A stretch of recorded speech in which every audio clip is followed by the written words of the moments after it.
ในวันที่5 พฤศจิก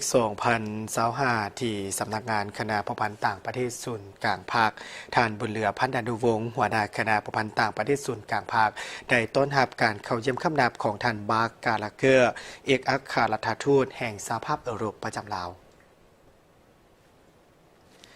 ในโอกาสนี้ท่านบุญเหลือพันดานุวงศ์ได้แสดงความยินดีต้อนรับอย่างอบอุ่นและสมเสยต่อการปฏิบัติหน้าที่เวียกงานอันห้าวหันของท่านทูตพร้อมทั้งตีราคาสูงต่อสายพพันธ์อันดีงามระหว่างสาธารณรัฐประชาธิปไตยประชาชนลาวและสหภาพยุโรปตลอดระยะ50 ปีที่ผ่านมา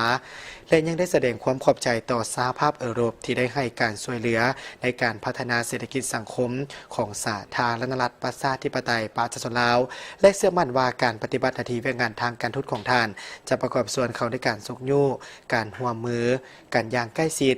ระหว่าง EU และลาวให้หลายขึ้นกว่าเก่า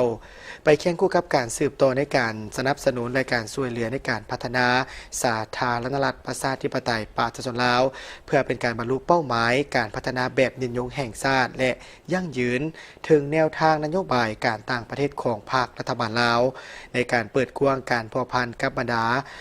พรรคการเมืองและบรรดาประเทศต่างๆในทั่วโลกบนพื้นฐานต่างฝ่ายต่างมีผลประโยชน์ร่วมกัน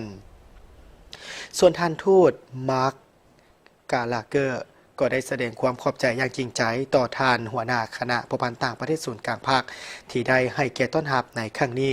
พร้อมทั้งสมเสยต่อผลสำเร็จในการสร้างสาพัฒนาประเทศชาติของลาวพร้อมนั้นท่านทูตยังได้ยืนยันว่าจะพยายามอย่างสุดความสามารถในการเป็นขั้วต่อสุขยุเสริมขยายการพัวพันหัวมือระหว่างสาธารณรัฐประชาธิปไตยประชาชนลาวและสหภาพยุโรปในการเป็นขั้วต่อในทุกขงเขตที่สองฝ่ายมีท่าแหงให้น้ำมือนับหลายขึ้น